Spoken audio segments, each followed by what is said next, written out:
நட்சத்திர கனவுகள் அத்தியாயம் 36. யாழ்மதி கூறிய கல்லூரிக்கு சென்ற இளந்திரையன் பார்க்கிங் இடத்தில் தன் பைக்கினை நிறுத்தினான். சரி, நான் இங்க நிக்கிறேன், நீ போயிட்டு வா. எந்த டிபார்ட்மெண்ட்ல சேர போற? ஏதோ ஒண்ணு. கடுகாய் வெடிக்க, என்னாச்சு உனக்கு? நானும் அப்பல இருந்து பாத்துக்கிட்டு தான் இருக்கேன். ரொம்பதான் அதிகாரமா அடிக்கிட்டு இருக்க. யாரு? நானா? எல்லாரும் அவங்கவுங்க விருப்பத்துக்கு இருக்க, நான் மட்டும் என் விருப்பத்துக்கு இருந்தா தப்பா? என்ன மட்டும் ஈஸியா உங்க இஷ்டத்துக்கு ஆட்டி வைக்கிறீங்க.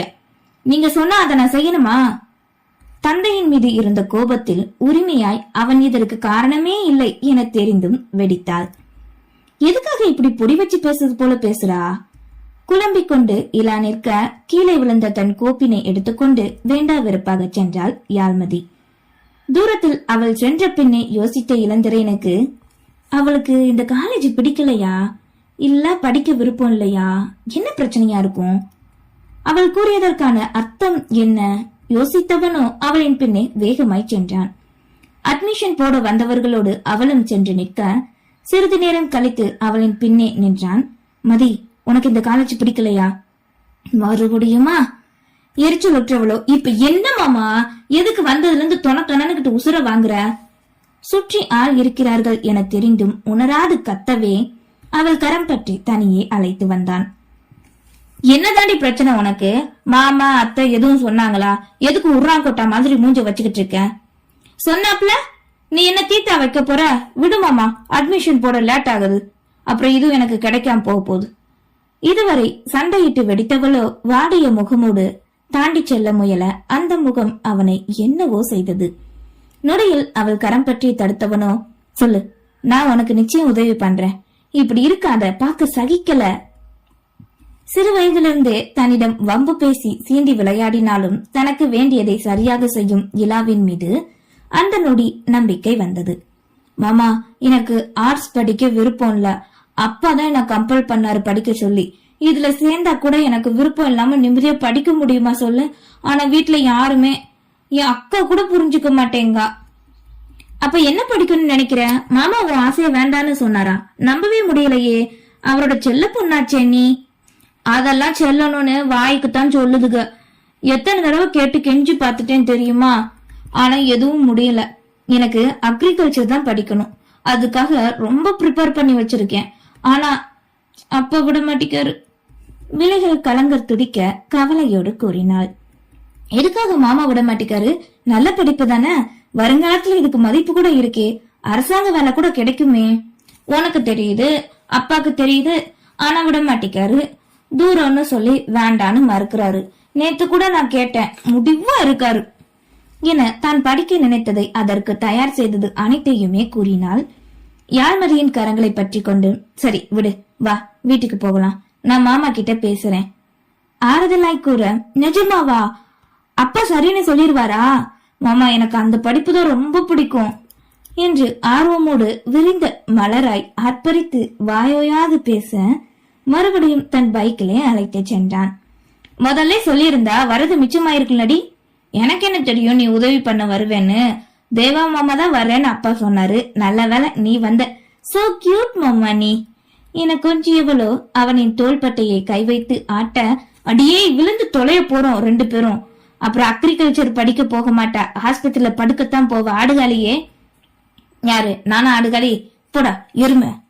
வயசுல பெரியவன், உதவி பண்றேன்னு சொல்லிருக்கேன், ஒரு மரியாதை கொடுக்கணும் கூட தோணலையாடி?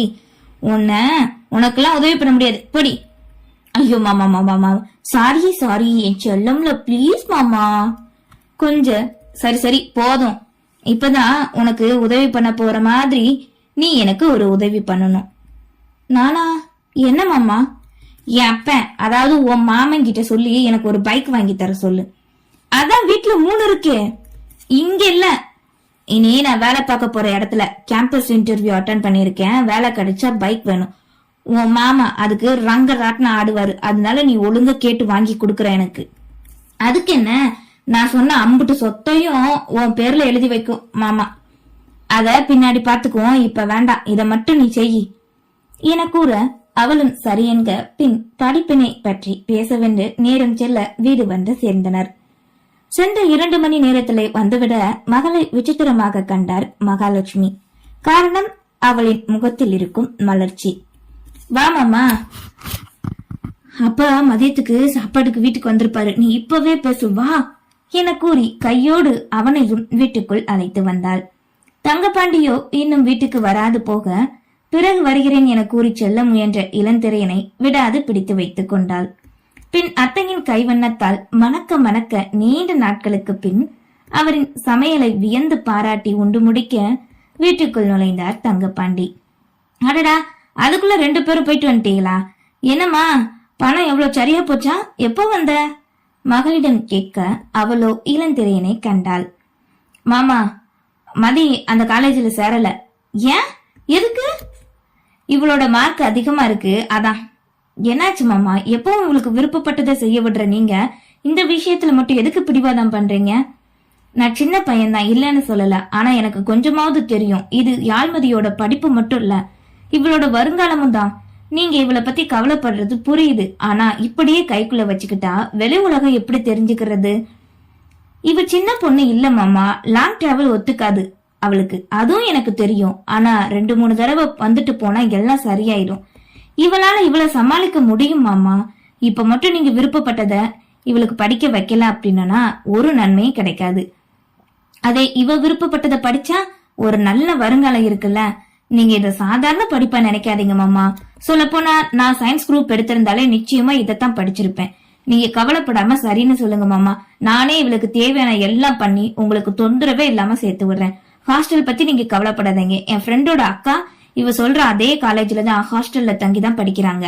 நான் அவங்க கிட்ட கேக்குறேன், நீங்களும் வேணா இவ சொல்ற இடத்துக்கு நேரா போய் பாருங்க என்று இன்னும் சொல்லிக்கொண்டே போக மௌனமாய் கேட்டுக்கொண்டே இருந்தார் தங்கப்பாண்டி. எங்கே மறுபடியும் முடியாதென்று கூடி விடுவாரோ என்ற எண்ணத்தில் தவிப்போடு யாழ்மதி பதில் வேண்டி காத்து கொண்டிருந்தாள். என்ன மாமா இன்னும் யோசனை? அத்த என்னத்த, நீங்களாவது சொல்லுங்க என மீண்டும் போட்ட கோட்டினையே மறுபடியும் போற ஆரம்பிக்க இந்த முறை அழகாக வந்திருந்தது. சரி மருமகனே, நீ சொல்றதும் வாஸ்தவமா தான் இருக்கு. மதி, நீ அப்ப அதையே படி. அப்பா சந்தோஷமாக தந்தையை அணைத்துக் கொண்டாள். அதன் பின் கூறியது போன்றே ஒன்றிற்கு பலமுறை விசாரித்து தன் மாமாவையும் அழைத்துக் கொண்டு சென்று யாழ்மதியை ஒரு வழியாக அவள் விருப்பப்பட்ட படிப்பில் சேர்த்து விட்டான். அன்று அவன் செய்த செயலை நினைத்து இப்போது கண்ணீரும் மனதில் பேரன்பும் கணவனின் மீது ஊற்றெடுத்தது. கடந்த நினைவுகளோடு இருந்தவளோ பட்டன எழுந்து மறுபடியும் அவனுக்கு அழைத்து பார்க்க அதே பதில்தான். தேங்க்ஸ் மாமா, தேங்க்யூ வெரி மச் என்ற குறுஞ்செய்தியை அனுப்பிவிட்டு நிம்மதியாக தொழில் கொள்ள ஆரம்பித்தாள். நேரம் சென்று வந்த தன்னவளின் குறுஞ்செய்தியை அதுவும் நன்றி கூறி வரவே குழம்பினாள் இளந்திரையன். சிறிது நேரத்திற்கு பின் இந்த நன்றி எதுக்கு, எது எப்படியோ நொடியில் மனமாறும் அவளின் செயல் பிடித்து போனது. அதன் பின் நாட்கள் செல்ல தேவா அதித்தி இருவரும் தேனிலவினை இன்பமாய் கலைக்க அவர்கள் எடுக்கும் போட்டோ அனைத்தும் யாழ்மதி தமிழ்ச்செல்வி இருவருக்கும் அனுப்பி கொண்டே இருந்தாள் அதித்தி.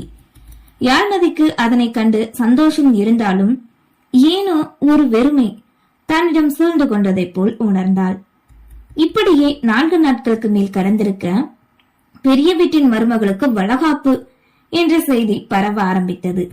அந்த விஷயம் மகாலட்சுமியின் செவிக்கும் வந்தடைய நம்ப இயலாது அதிர்ந்து போனார். அண்ணன் தன்னிடம் ஒரு வார்த்தை கூட கூறவில்லையே, ஏன் என்ற நினைப்புதான் மனதிற்குள் ஓடியது. பாவம், அந்த பேதைக்கு தெரியவில்லை தன் அண்ணனுக்கே இந்த விஷயம் தெரியாது என்று.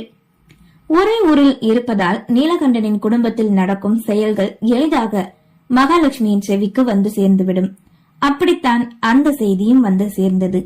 சரி, அண்ணன் இதை பற்றி கூறுவார் என்ற நம்பிக்கையிலே காத்திருக்க கூறாது போகவே ஏமாற்றம் கொண்டார்.